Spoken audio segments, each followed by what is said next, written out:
The budget blueprint calls for a $54 billion increase in defense spending. Take a look at this graphic. On the left, you see departments getting an increase. That would be defense, Homeland Security, Veterans Affairs, the agencies facing cuts, the Environmental Protection Agency, the State Department, the Agriculture Department, the Labor Department, Health and Human Services, and the list goes on and on. You know what? It is sort of fitting that the list of budget cuts scroll by like the end credits for America.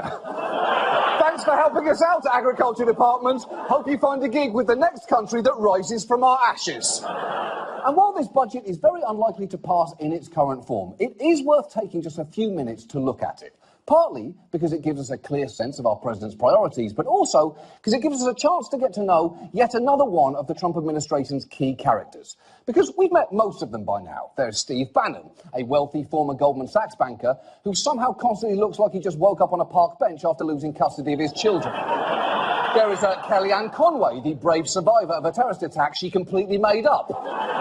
And there's Stephen Miller, the least popular boy at vampire school. Well, for this budget, we got to know Mick Mulvaney, whose name, when spoken in my accent, sounds like what you'd call a random Irish person if you're trying to get him to fight you.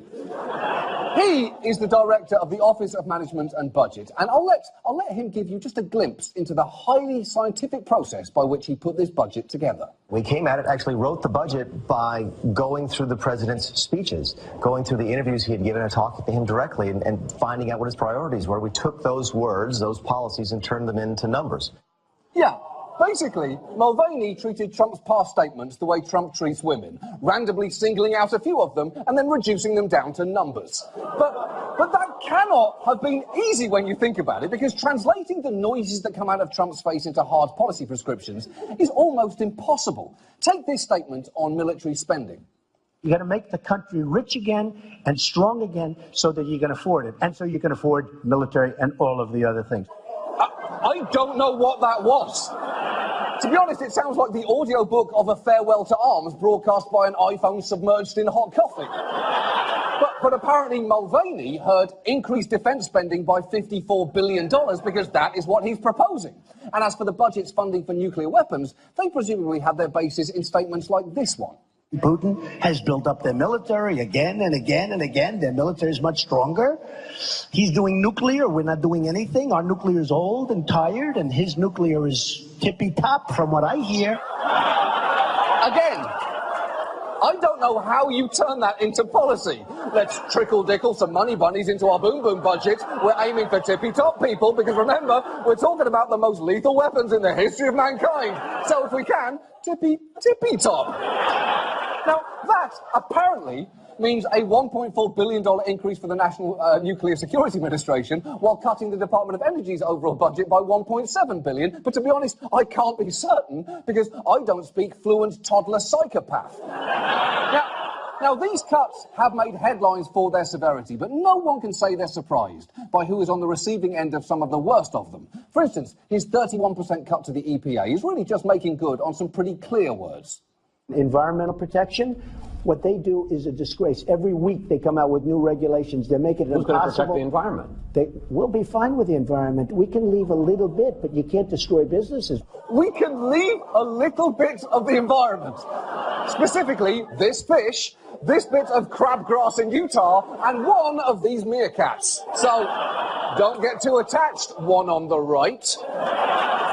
And look, there is nothing wrong with cuts in principle.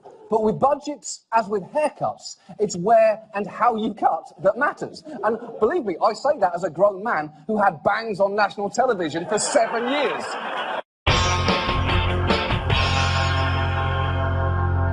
And finally tonight, Kansas. It's a land synonymous with me Googling Kansas 20 minutes ago to see if it's synonymous with anything.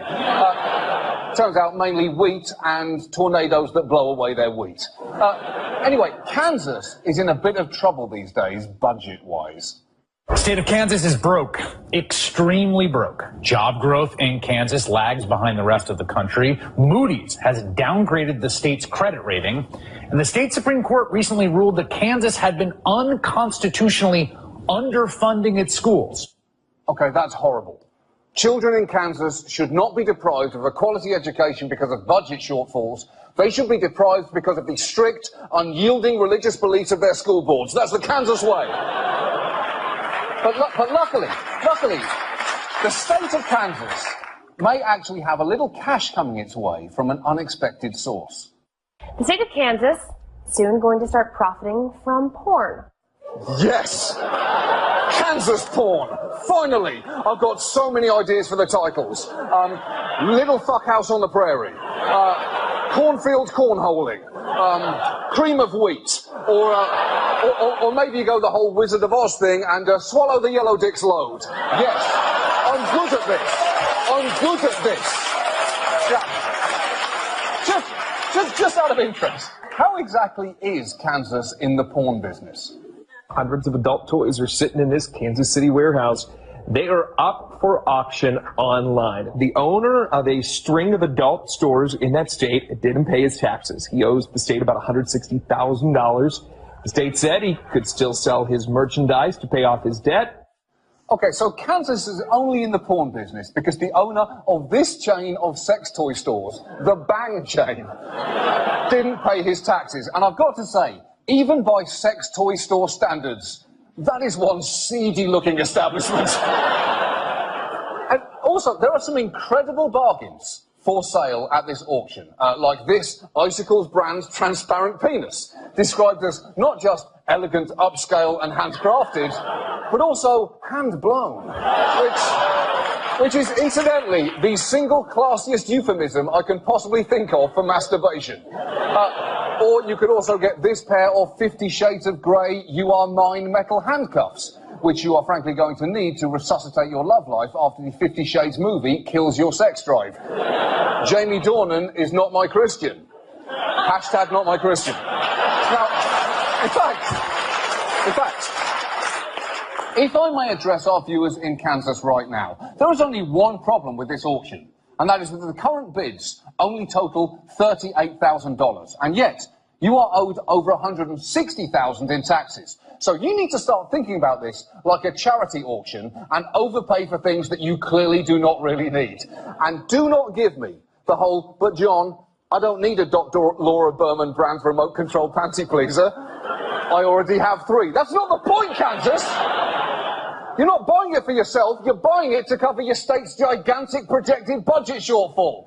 Bidding is open until Tuesday night at this website, Kansas. And you need to raise around $160,000, and crucially, absolutely no more than that, because any excess will unfortunately go straight back to the tax delinquent owner of the sketchiest sex toy business on the planet. So let's do this, Kansas. I want you to go and comically overspend on this raging hard-on 18-inch double dong. And I want you to put this on your shelf, and I want you to look at it every day. And I want you to feel good about yourself when you do it.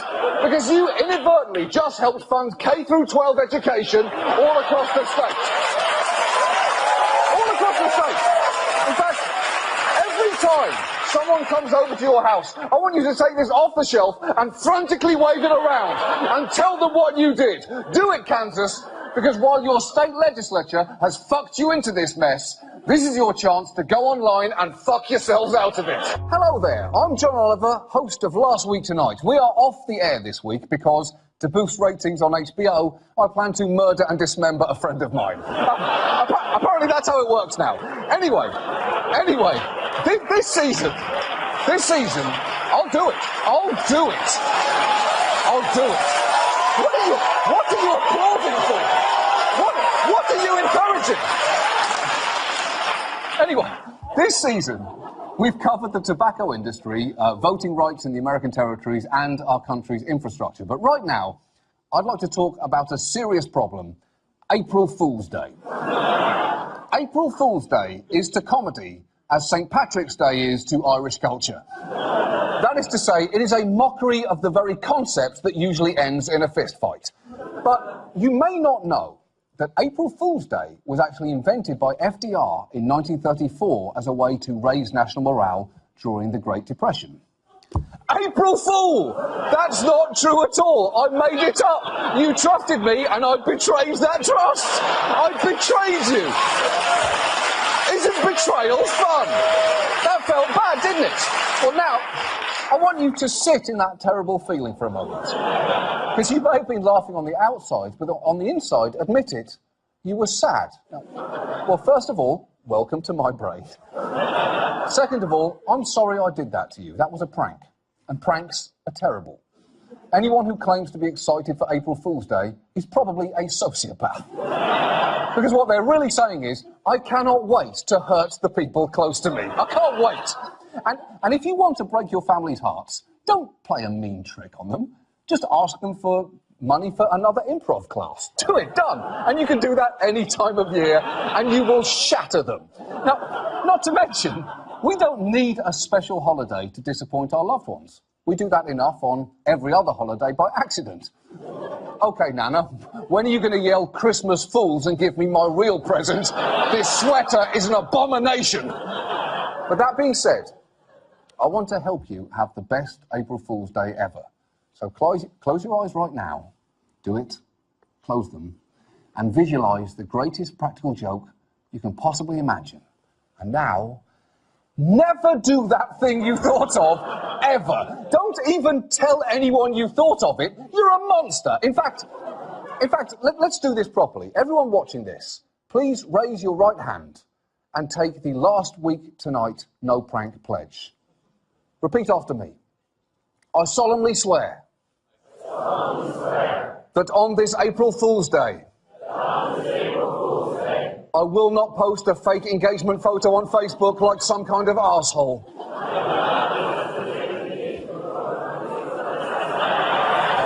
Nor will I perpetuate a celebrity death hoax. Because that makes people sad. In fact, I will not play any practical jokes. And if I see someone planning a prank, I will say to them, hey, you're being a dick right now. Stop being a dick.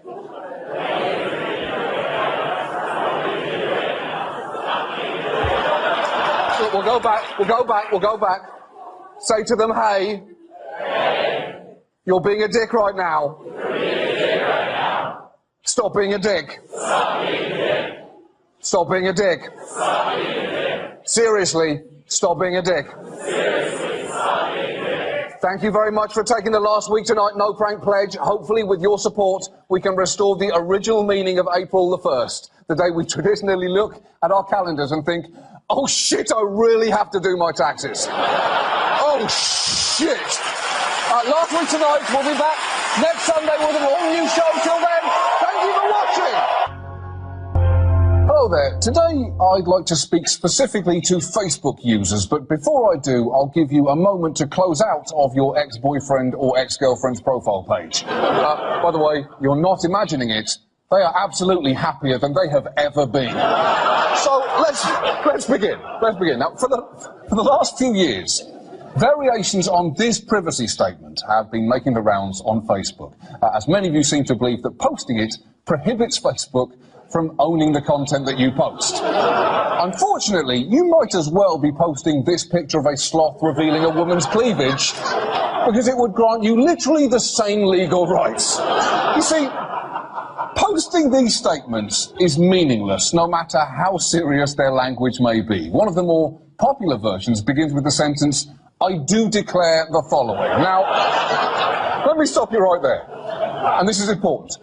Just because you say something in the voice of a southern debutante does not make it legally binding. I do declare, Mr. Beauregard, that status update about last night's episode of Scandalous Man.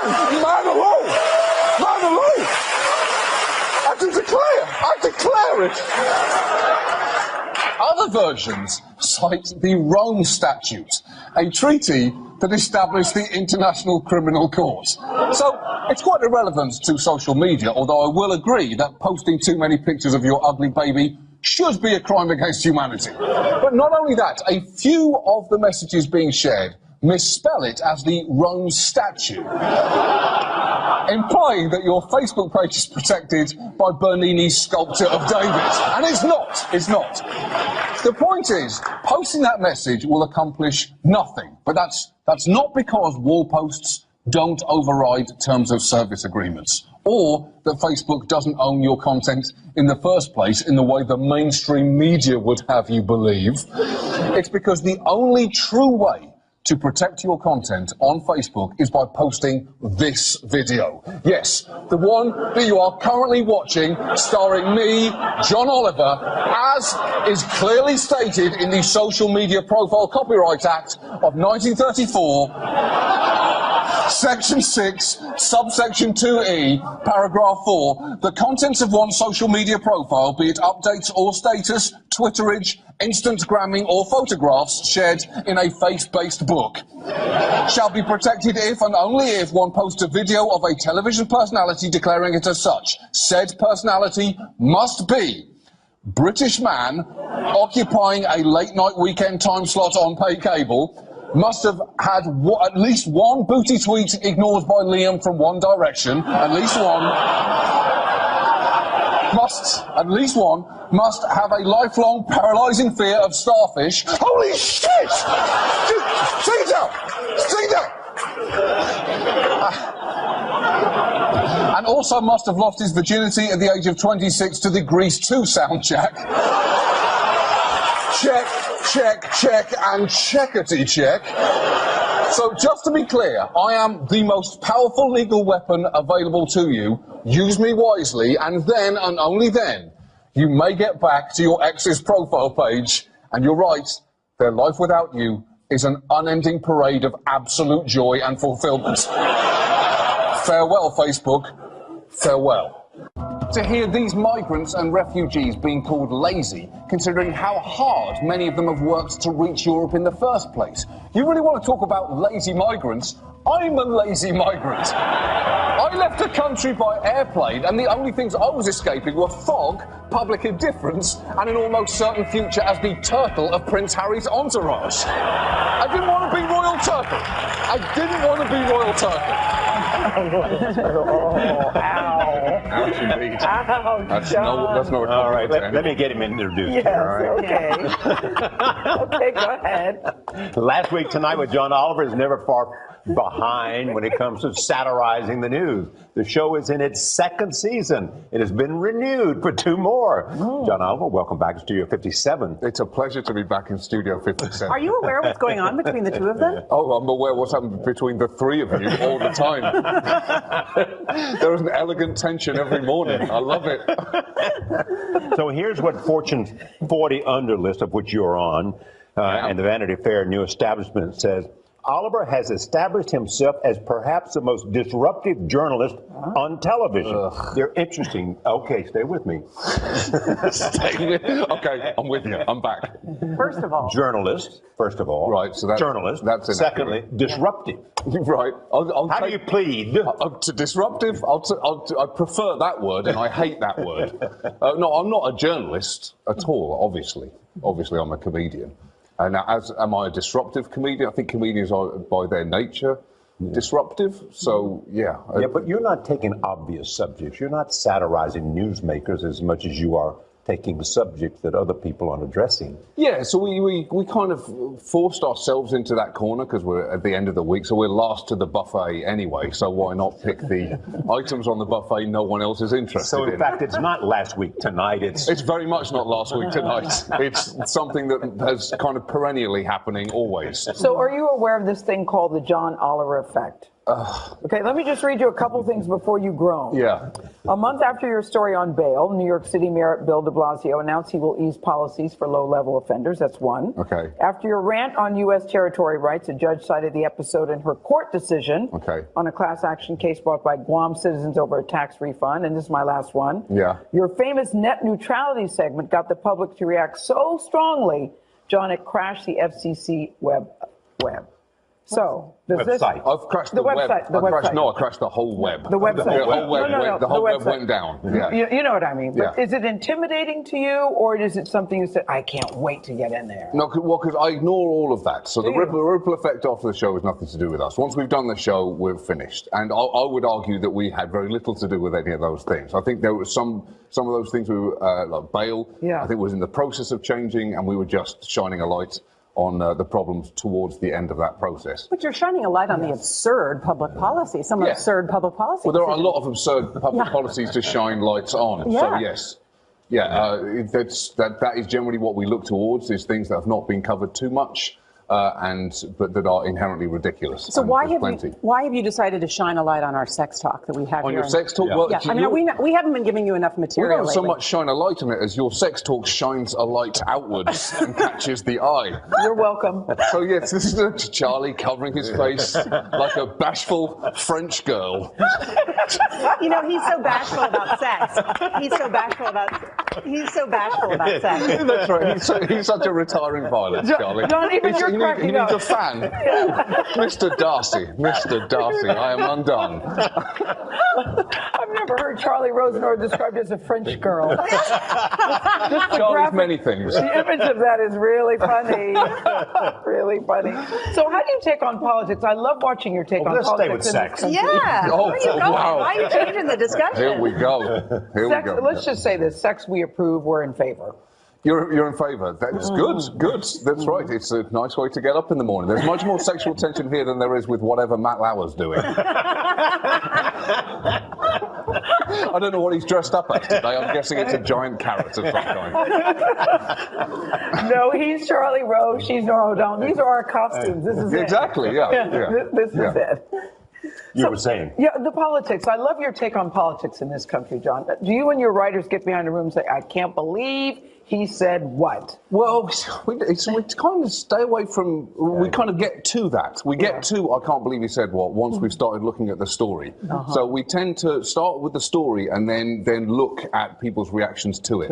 So our entry is rarely someone saying something stupid. It's something being interesting, and then the people saying things stupidly come soon afterwards. If it's not changing in season 2, is it evolving?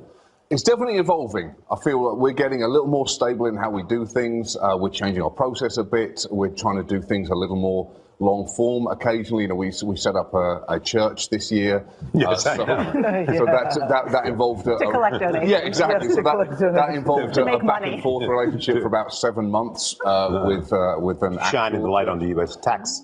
Exactly. So I think long term we'd like to play with some things, researching and putting stuff together for months as well as just a week. Well, your sign says it's season 2 and you're changing it all up, but you've been renewed for season 3 and 4 already, John. Yeah, we'll screw it. Bravo. We'll screw it up. Bravo. We're about to start our slow descent into failure. But you're great. What do you think of this process we have? I mean, in terms of the debates we've had, we just had another Republican debate the other night where it's they... undeniably long. No one could say that the American democratic process is not long, or indeed way too long. Yeah. And there's a lot of Compared balloons to everywhere. and there's a lot of balloons involved. American democracy looks like a 4-year-old's birthday party. A lot of debates. A lot of debates, a lot of talking without a great deal being said. So no, it's very frustrating to me, the amount of coverage of the election years, often literally years before it happened. But you've endorsed Donald Trump. I have endorsed Donald Trump. I have very much not done that on any level. I don't really care about him in any capacity. So you wouldn't want to have him on the show? On much, no. No, on your I've show. got No, nothing. you I would haven't really not. got anything Okay. to say to him. There's nothing. He said everything he wants to say. Yeah. He has no internal monologue, that man. So it's not like you're going to find the secret nugget he's been holding back. He's an open book, and that book doesn't have many interesting words in it. So great to have you here, sir. really Come is. back So great. anytime. It's a pleasure. I love it here. John, we're cheering love you you. on. Yeah, Thank cheering you. Love on. you. Thank you. Thank you. Great to have you For here. coming on our 1,000th show. I know. Mazel tov. All right, thank you, sir. That got some last week tonight airs Sundays on HBO. Hello there, I'm John Oliver, host of Last Week Tonight. Your best chance to watch a man in a suit be secretly sad on the inside every Sunday night, now that Mad Men has concluded. I'm sad. My suit is nice and I'm sad. We are off this week, but as a treat, we thought we'd give you a little peek behind the scenes. If you watch our show, you probably know that every week it contains several ridiculous graphics, like this one of Paul Giamatti dressed as a mango. But what you might not know is that we have generated dozens of images for jokes that we then cut from the script for whatever reason. That maybe the show was too long, maybe we just couldn't figure out a reason for Paul Giamatti to dress like a mango that week. Although we do try to do that every single week. It's a striking image. But tonight, I would like to share with you some of our favourite lost images of last week tonight. Now, I'm not going to tell you any context for these.